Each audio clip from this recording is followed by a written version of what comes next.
do that. So without any further ado, Dr. Tracy Wilen. Thank you. You know, I love technology. Sometimes it doesn't work. Mostly it's because of me, user error. But in general, I really love technology. This is a technology group, right? No. Some people saying yes or no. Oh, do you have a smartphone? You and 7 billion other users have smartphones. You are technical. Are you on Facebook? You, as users, are about the same size as the third largest country in the world. So there's lots of people using it, and you know how to use it. Are you on LinkedIn? Yes. 2 people join every second, so I know you're using technology. Have you ever taken a selfie? All right, so Google says on the Android alone, 93 million selfies are taken every day. We don't even know how many they're taking on the iPhone, right? Amazing. I'll come back to that, right? That's really interesting. So that's what tonight's talk is really about.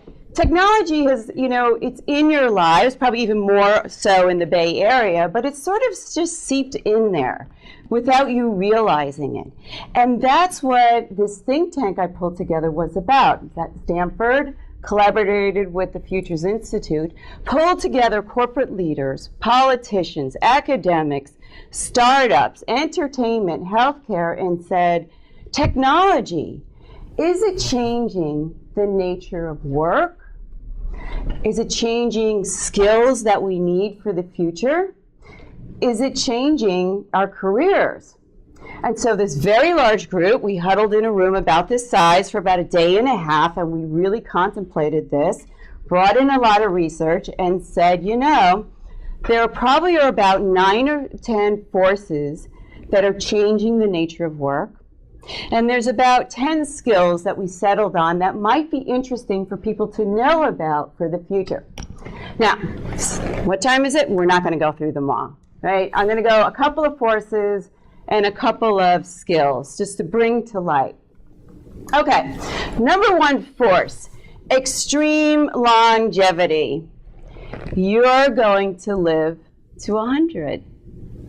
Do you believe? Thank you. Your children are going to live to 120 according to National Geographic. That's a mind-boggling concept. In fact, I went out to 200 leaders and said, what does it mean to you if you're going to live to 100? And most of the leaders said to me, if I'm going to live to 100, I'm going to have to afford to live to 100. And if I'm going to have to afford to live to 100, I'm probably going to have to work until I'm 80. 80? I've been working since I'm 20. That means I'm going to have to work 50, 60, maybe 70 years. My parents did not tell me that's the way it's going to lay out. They told me I'll be working 25 years, maybe 30, one company only. That's mind-boggling. So what do the executives in the room say? Mind-boggling for you as an individual. Yeah, think about running a company. I've got 5 generations in the workforce. Walmart was telling me their oldest employee is 102. 5 or 6 generations in the workforce. Most workforce today have about 3.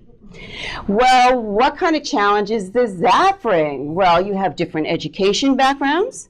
You probably have very different expectations. You have different ways you're motivated. You have different ways that you learn. And of course, my favorite is you probably have a different philosophy around technology. Some of you love it. Some of you are confused by it. And some of you just say, no way in heck, right? I am way too seasoned to use technology, right? So it made me think of, you know, I troll YouTube, by the way, so everything you see on here is from YouTube, and you can go trolling, take it down yourself. This is a great snippet. It's a foreign language, so you're just going to have to watch. It's about a young lady who gave her father, who's a little old, seasoned, an iPad for his birthday, and she said, "Hey, Dad, what did you think about the great iPad gift that I got you?" And he may not quite understand what it is. Let's take a look. Sag mal, Papa, habe ich dich noch gar nicht gefragt. Wie kommst du eigentlich mit dem neuen iPad zurecht, was wir dir zum Geburtstag geschenkt haben? Gut. Und den ganzen Apps kommst du klar? Was denn für Äffchen?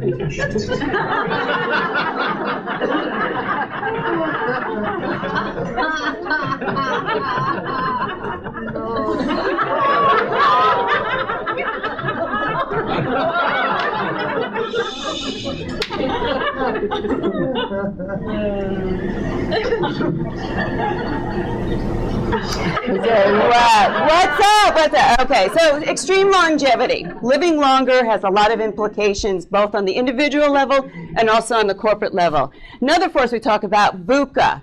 I'm told it's an Army term. Volatile, uncertain, complex, and ambiguous. It's the way you feel in battle, on the battlefield every day. You just don't know what's going to happen. That's what our startups said. That's what our corporate leaders said, actually, is what it's like to run a business today. It is volatile. You never know when there's going to be a natural disaster that could wipe out a bridge. It could wipe out a building. It is uncertain, right? You don't know terrorism attacks, when they're going to occur or where, or a hacking. Or you don't know when that little bitty competitor startup, like Uber or Netflix, right, comes out of Dropbox, comes out of nowhere and eats your lunch. VUCA, the way that businesses operate today are in volatile, uncertain, complex, and ambiguous environments. So what does that mean? We need leaders. We need employees who can actually thrive and survive and lead in this new kind of environment. Third force, globally connected world and flat world labor. I actually combined two forces here. Let me explain. Do people know eBay? I know it's not doing so well right now, but when eBay came out, I was fascinated with it. I went out, started a storefront. I actually sold things out of my closet, right? Set it up in an hour and took foreign currency on that tool called PayPal. In an hour, I said, oh my God, I became a global business in under an hour. That's amazing, right? On the other side, right, I have a marketplace that I can go do business. Anybody can do business. On the other side, I also use another marketplace. It's called Elance. Elance is actually talent from all over the world. And I go and hire them to do statistics for me, to do video clippings for me, to edit for me, to do all kinds of data crunching for me for about $2 an hour. PhDs, MBAs, very interesting dynamic. All of a sudden your competition isn't your neighbor anymore. It's not even the person in the next cube. Your competition is the entire world. Very interesting dynamics, right? Both on the individual and on the workforce. eBay, I can become an international business overnight, right? It used to be reserved for just a few. Elance, I can get labor anywhere in the world, which puts a lot of pressure on me as an individual. How do I keep up? How do I keep ahead? As an employer, I love it. Keeps my costs down. It's very exciting to me to have this opportunity. Globally connected world and flat world labor. So then we said, is technology changing work? And I said, you know, we need to step back because there's probably people in the room like myself that were sort of born into a classical world. It's a world where a high school degree or a liberal arts degree was pretty much all you needed to get most of the jobs in the marketplace. In fact, even the firms were sort of all vanilla. As one woman said, yeah, everybody just had to wear a blue suit and you fit in and the cultures were identical. But today, our students and us, we're working in a very technology-based world. A lot more specialization, very different new technologies being invented and reinvented every day. So I said, well, let's just look at something really simple, right? Everybody knows what a car is, right? Cars have changed. Cars have really changed. You now have inexpensive cars like the Nano from India, $2,500. Bugatti, very expensive cars. You can get a custom car, Mini Cooper, colors, all kinds of fancy things delivered to you. You can get an electric car.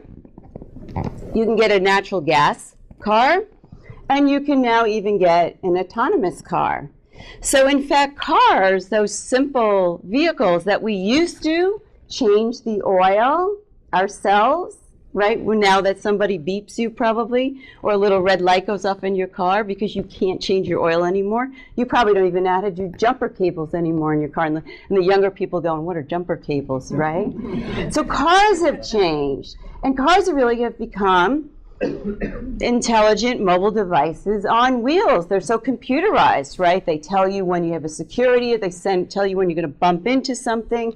You have a GPS, maybe you can use it, maybe you can't, right? But you have a lot more technology, Bluetooth, right, with your phones. You have a lot more technology in your car. But is it really just about hardware? I would say no.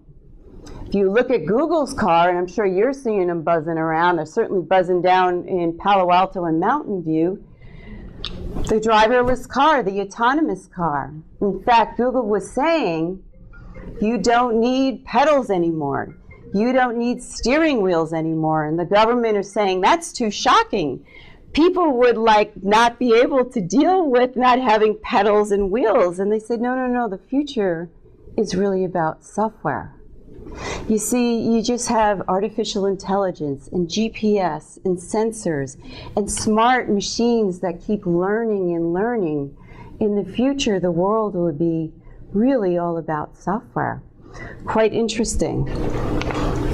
So then I said, well, if we're getting this technical in our products at work, how do we train people?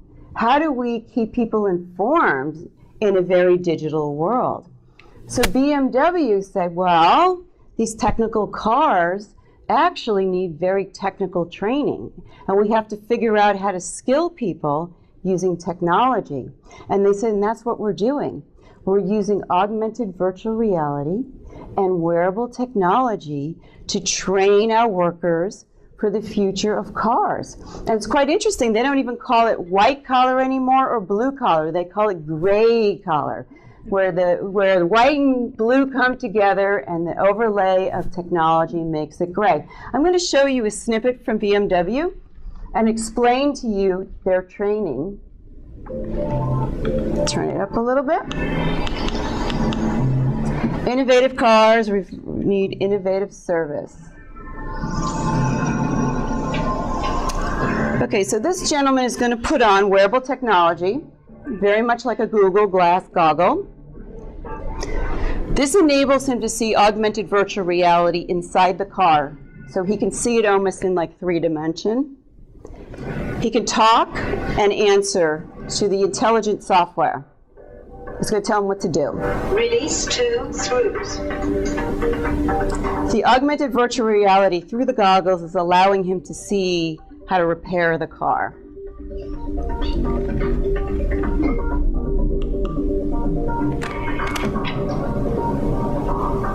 Next set. Remove intake duct. Then he can talk back, it understands it's intelligent software and tells him what to do next. I always like showing this because I always had students who would say, well, I could always be an auto mechanic. And I would say, oh yeah, go over to BMW and see if you could be an auto mechanic. So not only is technology changing our products and our services, it's not just about hardware anymore, but we have this whole software world. And it's changing the nature of the way we train people and how do we use the technologies to train people. So what is the future of work? You know, I pondered on this and I walked around, I remember walking around the room and saying, you know, where is work? When we were agrarian, we were working in the fields because that's where the crops were and that's how we produced our services and products. But then we moved into the Industrial Revolution and work became the factory. And so we migrated into the factories, and that's where we worked. And then we went into this knowledge economy, right? And then we went to the cubi farms, the cubicles, because companies could afford these high-powered computers that none of us could afford. And they had expensive databases, right, and supercomputers.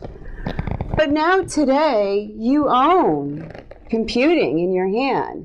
In fact, a smartphone, I read a great statistic that a child in Africa on their phone has more information in their hand than the President of the United States did 20 years ago. So do you really need to go into an office anymore? Seriously?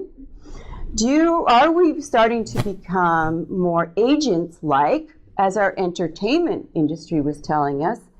When they produce movies, people aren't on payroll as regular employees. They're measured and employed based on talent, success, experience, and reputation. So are we heading in this direction now that we're untethered from these different work locations? So we said maybe what the future is that we need to start thinking about what kinds of skills we need. So we came up with the 10. I'll go through just a couple. This one might be of interest to this group, which I love because I think this group would love design mindset. So let me just explain to you. How do you design the workspace? And I would add the workflow to be most productive. Instead of just setting up the cubicle farms of the past, what is your industry? What is your business? What are your products? What are your services? And how do you design around that? So I'll give you some examples from people who are in the room. Apple, Google, Facebook, mega campuses, right? That was very popular, saying, you know, we want to design mega campuses. And the reason is that we have a lot of engineers. And engineers are interested in collaborating. We want to emulate sort of that university campus feel where people had food, and actually Facebook was saying they envisioned building dorms where people could collaborate in real time in comfortable environments, volleyball, food, entertainment, right? New spaces. But then the Price Waterhouse, the Ciscos, the Ernst & Youngs, and the IBM said, you know, that's not really our business. That's not how we're most productive. We actually have very large sales force, large professional service teams, and we actually think that they're most productive when they're at the client. So we are designing our workforce to think about how do we connect our employees seamlessly to our clients, and when they're at the clients, connect them seamlessly back. And that's how we think about technology or placement or transportation, or maybe they're better off at home. But then the healthcare, Kaiser actually said, you know, neither of those models actually work for us because our customer is a patient. And we need to think about patient care. And so the way that we are most productive and the way that we'd like to design our facilities is around making patients comfortable. Is a work team, right, or a care team, a better way of approaching a patient rather than a physician and a nurse? Are colors important to make people feel calmer when they walk into a surgery?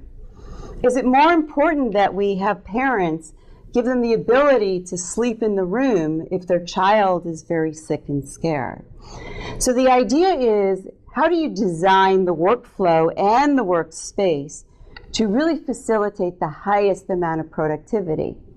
And of course, our entrepreneurs said, I don't need any of this. Do you just give me a device and a nice collaborative space, Starbucks, hotel, lobby like this one in New York, and that's how I'm the most productive. So it's a skill. How do we design workflow and space to help our employees be most productive? Multimedia is a new text. Interesting. Someone raised their hand and they said, you know what, guys? We are visual learners. This was the academic in the group. 65 to 75% of us are visual learners. Why on earth are we still delivering text. Multimedia is really the new text. And companies and services and marketing should start thinking about how to integrate multimedia. And multimedia is video, it could be audio, it could be augmented virtual reality, it could be gaming. So let me give you an example. I was over in Amsterdam, and all these people were running downtown, all excited. It's Christmas time. I thought it was Santa Claus. And I said, where are you going? And they said, oh, H&M, the store, is opening up a new store for Christmas. And I said, who cares? It's probably just the big sale. And they go, oh, no, no, no, no, no. You have to come downtown and see the store opening, because it's completely different than any other store opening I'm sure that you've ever been to. And it was. So I took little snippets while I was there. Let me just explain. They use, it's really ugly building, generic building, but they used 3D mapping, right, which is really projecting video onto the building to bring it to life for the store opening. So let me just give you a show here. So there's your ugly building.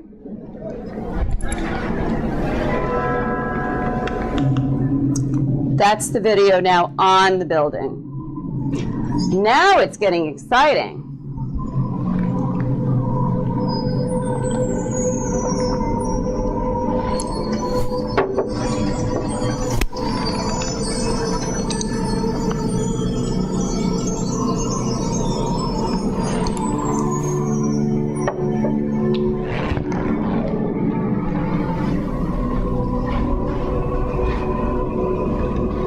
I've seen this in Dubai for hotels, casinos, Dallas auto dealerships,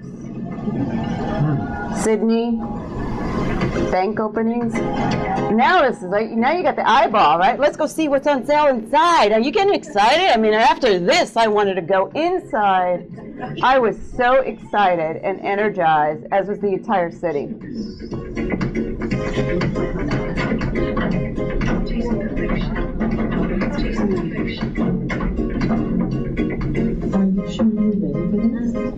Isn't that good? Actually, it's much longer. I took little snippets. I was so excited, and people are sitting there just like, oh my God, it was a show, right? A store opening is a show. Multimedia literacy. Why are we still communicating in flat text when we have so much multimedia available to us? Sense making. I call sense making uber critical thinking. So how do we make sense of data in this data enriched world? Let me give you an example. I'll tell you a short story. I'm sure people know Nordstrom. So last July, I get this call from Nordstrom, Palo Alto, where I sometimes shop, customer service. They said, Tracy, we miss you. I said, you miss me? You don't even know me. And they go, oh, yes, Tracy, we know you. We've known you now for about 3 years. We actually know where you shop, what departments you shop in. We know what labels you buy, and we even think we know your favorite salesperson. But we miss you because, you see, you shop every December and August, because that happens to be when we have our sales. I'm totally exposed now as a bottom fisher at sales. Embarrassing. But you didn't come in last December. So we thought, well, from the way you dress, right, the things you buy, you might be a business person, you might be traveling a lot, you might be with your family for the holidays, but God forbid that you were at Neiman and Marcus, Macy's, or Saks buying competitor goods. So we miss you and we want you back. In fact, we're going to leave for you at the store in Palo Alto here, your favorite department, a $100 gift certificate that you may come in and spend in August, because we really want to make sure you come back. Kind of a creepy phone call. So I actually got off and said, I wonder who I should call. So I called HR, right? That's what everybody does, call IT or HR. So I figured, let's call HR. So I called up Nordstrom HR in Palo Alto and I said, what the heck are you guys doing? They said, Tracy, it's, Silicon Valley, data scientists. We're collecting all this data from credit cards, right? Information, and we're trying to make sense of it. We're trying to make sense of it because we really want to get to know you. We really want to have a relationship with you. And we really want to enhance your shopping experience, i.e., increase sales. Sense making in this world where we have vast amounts of data. How can we develop skills to make sense of it so that it can do something for our business? Cross-cultural competency came up. A lot of us travel a lot. I'm sure you do in your jobs as well. Cross-cultural competency was interesting because we talked not about in the past how learning a couple of key phrases, understanding a little bit about the food was enough to do business overseas. And that reminded me, I was at Apple. They were sending me back and forth to Japan and would say, don't worry, we're exporting. We're exporting the talent. You're going over there to do skills and do business, and a couple of phrases, you'll be fine, and a little bit about the food, and always know how to say to go to the bathroom, and you'll be fine. And I remember commuting back and forth, not only to Japan, but to Korea and to India, and saying, oh my God, it's not that. It's much, much deeper. You really have to understand so much of the nuances when you travel. So I remember on my way home, you might remember this movie on one of my trips home from Japan. I saw this movie, and it just struck a nerve with me. I'm sure anyone who's traveled internationally probably had that moment where you just realize you really got to understand the business and the culture. I'll just play a little clip that made me feel a little better that I wasn't alone. そしてテーブルの上にはサントリーウイスキーがあります。わかりますね。感情を込めてゆっくりとカメラを見て優しく、そしてあなたの古い友達に会うように言ってください。カサブランカのコーヒーのように君の瞳に乾杯。サントリータイム。He wants you to turn, look in camera. Okay? Turn to camera. Right, did you want me to turn from the right or turn from the left? 彼の方はもう準備ができてます。それでスタートがかかった時にカメラの方に振り向く時に左からいいのかというところはいかがなさいましょうかということなんですけれども。どっちだっていいんだよ。寝ないんだから時間がないんだよ。奥さん。ね？だからもう早くあなたもうテンション上げてカメラ見てカメラ目線でゆっくりとねパッションカメラ目にはパッションだよ。分かった？with intensity. Is that everything? I mean, it seemed like he said quite a bit more than that. So cross-cultural competency, and we talked about not only is it overseas, but now it's in our workforce. And as the second concept we talked about was deep diversity.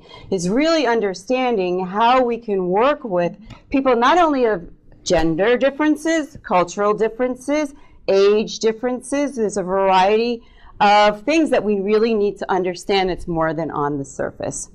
And then we talked about virtual collaboration as another skill, because as I left Apple, actually I started to work for this firm called Cisco Systems. And Cisco said, yeah, we'll send you overseas, because I was in international manufacturing, but we've got a lot of technology and we do things a little differently. We like to have people virtually collaborate using WebEx or telepresence or some sort of video conferencing. Now you need to develop a whole different set of skills. You need to develop how to lead people virtually and in different cultures. How do you influence people virtually and different cultures? And how do you collaborate with people of different cultures, right, and virtually? So I came across this very interesting, starting early, a very interesting virtual collaboration visualization software, very interesting, called Virtual Autopsy. And not only are people not doing physical, I know, you're thinking of NCIS, you're thinking Ducky. It's Ducky's out, okay? Virtual autopsy is all about visualization. And not only can you use the software to do the autopsy, but you also can collaborate with people who aren't there, right? You know how Ducky always has the right-hand person who talked to the dead body? Well, now autopsy is very different. So let me just show you an example of how visualization and virtual collaboration come together in healthcare as a coroner. Can you hear that? I feel like okay.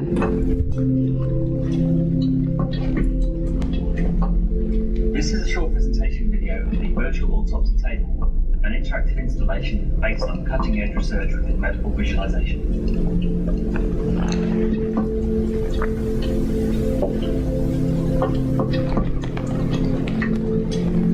So not only are they working on there, but there's people, in another virtual also collaborating. The user can interact with stunning volumetric 3D datasets of real scanned bodies.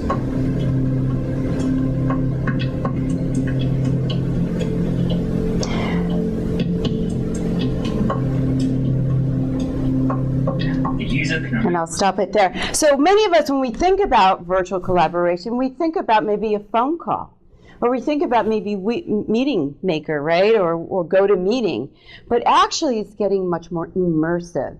So the wave of the future is not only are we going to have virtual collaboration, but we're going to have immersive. Now, I'm sure you heard about Oculus, right, and some of the virtual reality of how we can actually be in places, right, as if it's real, virtually. So virtual collaboration was one that we said is a skill that we're slowly developing, but as it gets more immersive, right, what kind of tools do we need to give our employees? What will the workplace really look like as we become more immersive and virtual at the same time? Novel and adaptive thinking. This is a really interesting skill. So let me try to explain it. Try to think about trends that you might be seeing, not in your industry, maybe in other industries, that you could borrow and use in your industry. Or can you rethink through a problem that you're already solving today in a different way because technology has presented itself and helped simplify it? So let me give you an example. 3D printing. I come from the manufacturing world, so I understand manufacturing. And 3D printing is big now in manufacturing. Basically, we used to make prototypes, right? And then when the prototype was ready, we would run it down the production line. Well, now 3D printers are printers that instead of, if you can imagine, instead of putting in ink, for those who don't know what it is, instead of putting in ink, you can put in liquid plastic, liquid metal, liquid anything, icing, quite frankly, program it, and it can make a lot of different things, from toys to wedding cake toppings, right? So here we have a novel and adaptive thinking. I have a physician who does reconstructive surgery on the face, right? He replaces parts on the face. He's been solving this problem for years, successfully. But then he sees a 3D printer and said, I wonder if I can resolve the problem better than before. What if I poured into that printer liquid cells, human cells, and printed ears? Let's take a look. I'm Dr. Benasser, and my lab makes ears. This ink is actually a living ink. It contains living cells. It's alive when we put it into the printer. It's alive when it comes out of the printer. The real power of the printing technique is that it can be used to make geometries that you just can't make with any other technique. You can make parts with holes in them. You can layer and cover and put different cells next to each other to create really the complex organs that make up our bodies. And after 2 months in an incubator, the tissue fills in. It looks white, just like real cartilage. Amazing. Novel and adaptive thinking. Can you think about trends that may be happening in other industries, other sectors, borrow from them and bring them into yours?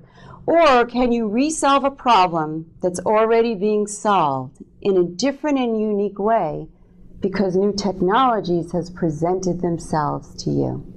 Novel and adaptive thinking. The final skill I'll talk about is called transdisciplinarity. It's a big word. Just think of the T person.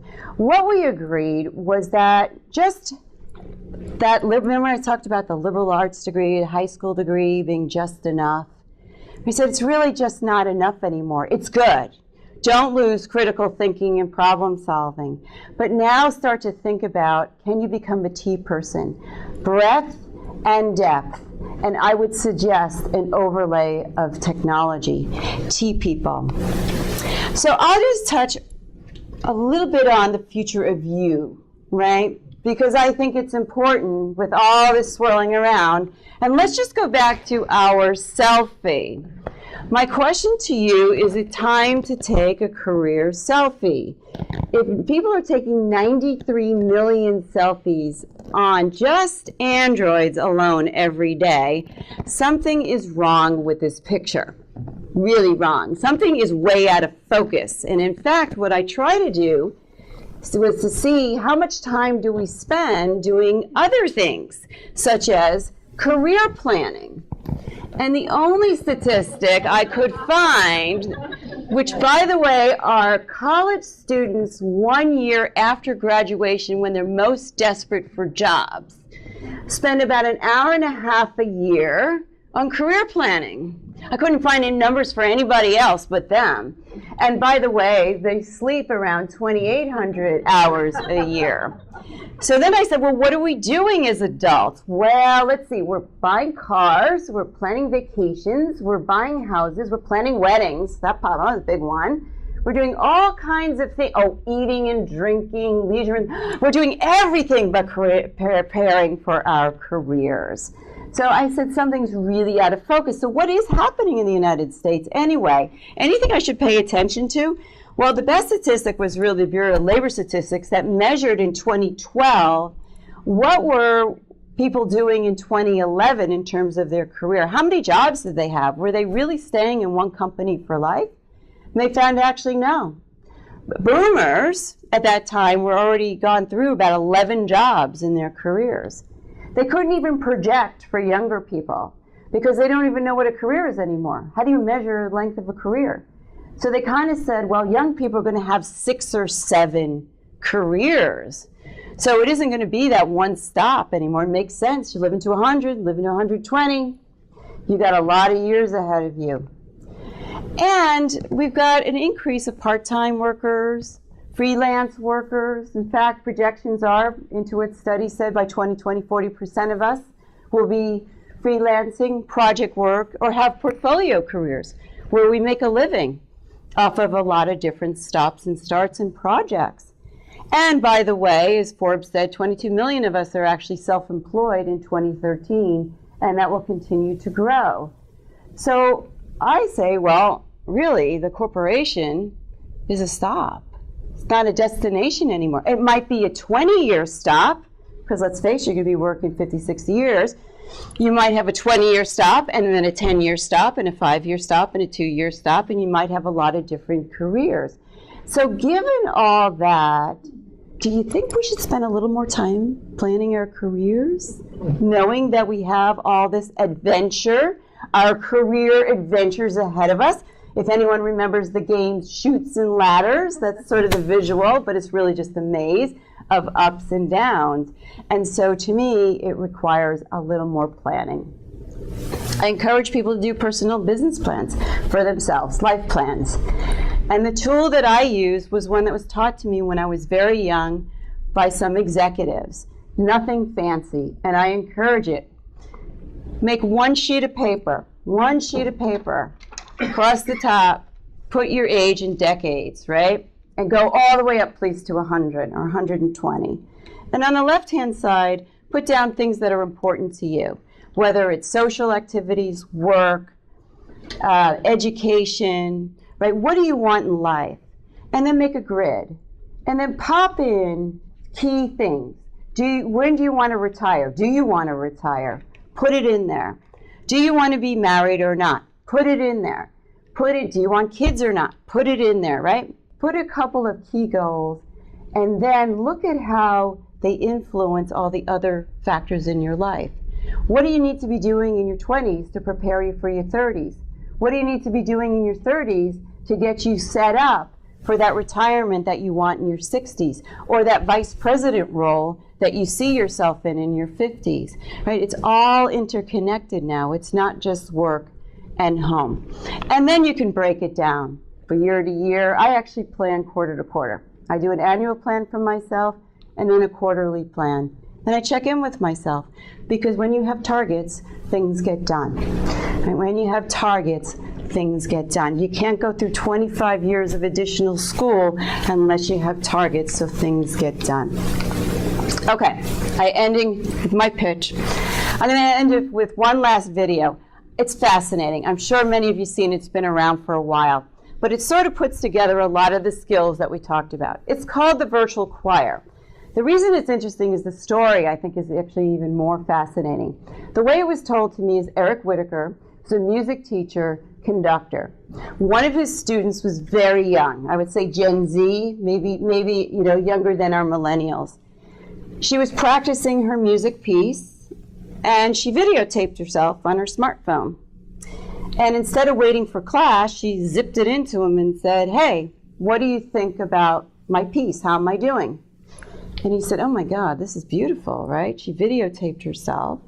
What if I use social media and my network and ask everyone who sings, students, professionals, send in themselves singing that same piece? Alto, bass, right, aria, whatever.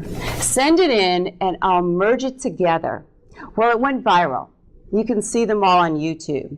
He basically is up to his 8th virtual choir. People come in from all over the world to participate, to engage. Thousands of people. Now it's like a contest to get picked, right? So here he created from an idea, from a young person in the workforce, right? Our young person had a new idea that he grabbed onto, used the technologies available, multimedia, social media, and created a sensation. So let me leave you with the virtual choir. This is, I believe, number 5. I'll move back there. It starts off quiet. He adds in a lot of multimedia now, too.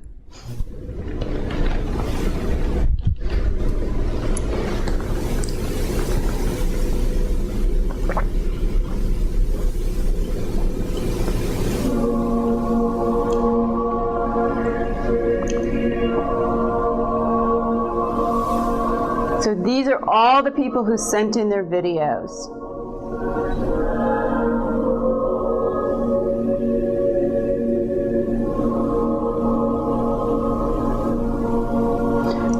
They never met each other, but it's a virtual collaboration. Novel and adaptive thinking, using technology in a very different way.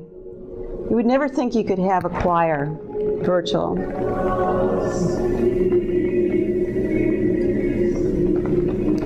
Multimedia, multiple generations.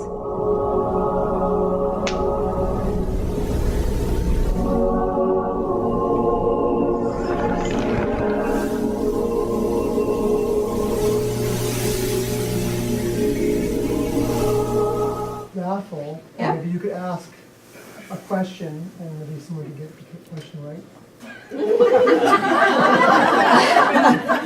Or do you keep asking them until someone gets it right? Does that make sense? Yep. Okay, great. Employed for life. This is what way you'll get for answering her question. Someone tell me what sense making is. Nordstrom, Dave. Combining together and having a goal toward getting something that you want to make it do. Good enough. Good enough. You know, all of this like thinking ahead and reinventing yourself and taking stock of it. Do you think it's possible we're getting to the world that the technology is such that most people will not have to work? Oh, there's a lot of people talking about that. Is artificial intelligence Or going like, to... I mean, do we, and then what do we do with ourselves if we don't have to work? I know, it's an interesting concept. It's almost like being retired before you even get started. Right, when you're 20. Because I'm just thinking that the power of technology to make all these things happen, and what happens that would take, when I was younger, like, I'd turn on a fee proposal and I think I can do it in 10 days. And now I've got like probably 10 minutes to I'm just kind of wondering what happens if, the other thing we're always reinventing ourselves. Is it actually that we're getting to a place where people don't have to work?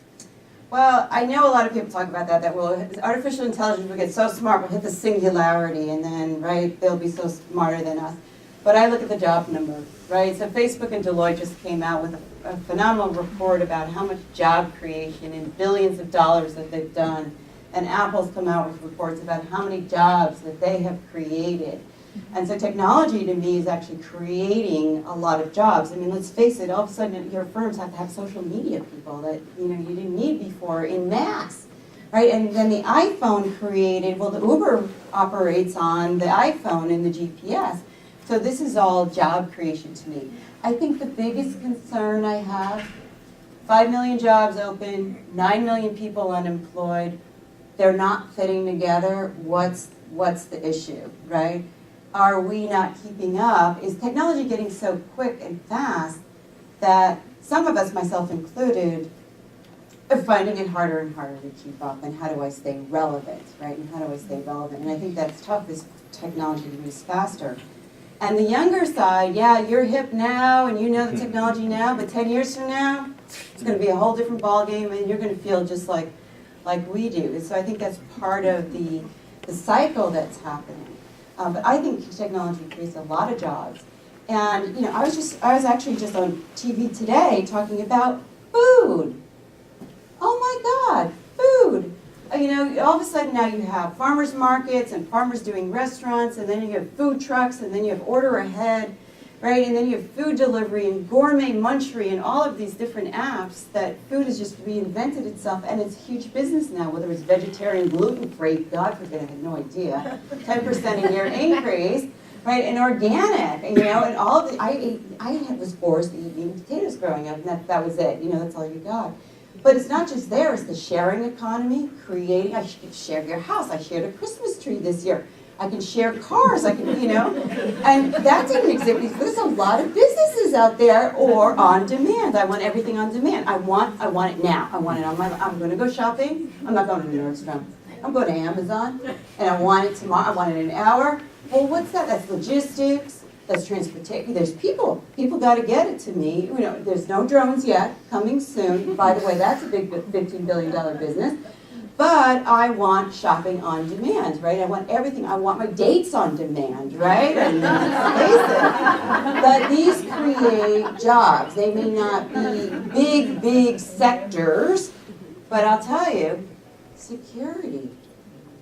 I think it's a safe bet for a sector. When you think about terrorism, hacking, and physical protection, enormous, right, opportunities. It's moving 12 times faster than the job market just for security jobs, just because it's here, and it didn't exist years ago, right? So I think technology is facilitating a lot of job growth. It's just mapping to it. What can we do? Good question. Other question? I went off on my little... Yeah. How are our universities keeping up? They're still being taught by us seasoned folks. Seasoned folks. Actually, there's a lot of people teaching. We're in season. We're in season. No, actually, it varies. It just varies, and each university is dealing with it in different ways. In some cases, I was just talking to a gentleman who was telling me that in Toyota is setting up their own universities because they're sick and tired of the output from high school and college, and they want to develop people. Cisco always had the Network Academy.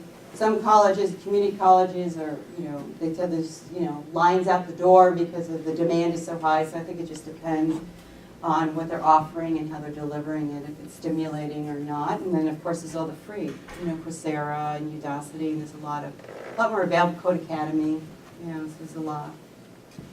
But yes. Do you think the corporation and the form and the scale that they exist today are going to continue to be? I don't know. I was sort of looking looking at the IBM numbers. IBM not doing so well, and as soon as the companies are they getting so big that they can't create the profit that they used to, and are the smaller companies getting so agile? And most of us, by the way, don't work in large firms. Over 52% of Americans actually work in not for these large firms, but we always hear about them. And I think, during our parents' time or our grandparents' time, that was the employer. But today, the employment landscape is really different. And, self-employment, entrepreneurism is very hot. It wasn't hot earlier, so I don't know. I mean, Google's enormous and it's successful, but it started off as, really small. So a lot of people say, look at the fastest growing companies, because they're the ones that have the most employment opportunities. So, interesting question. I think people look a little droopy. Very droopy.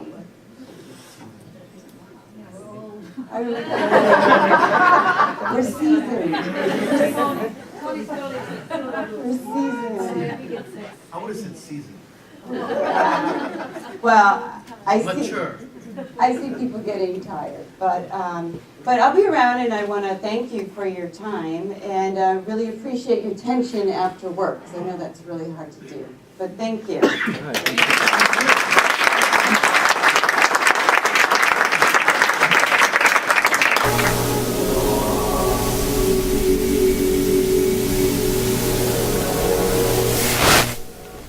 I'm going to stop it here and thank you very much for your time today. I hope it spurred a little bit of ideas, got you excited about something. Thank you.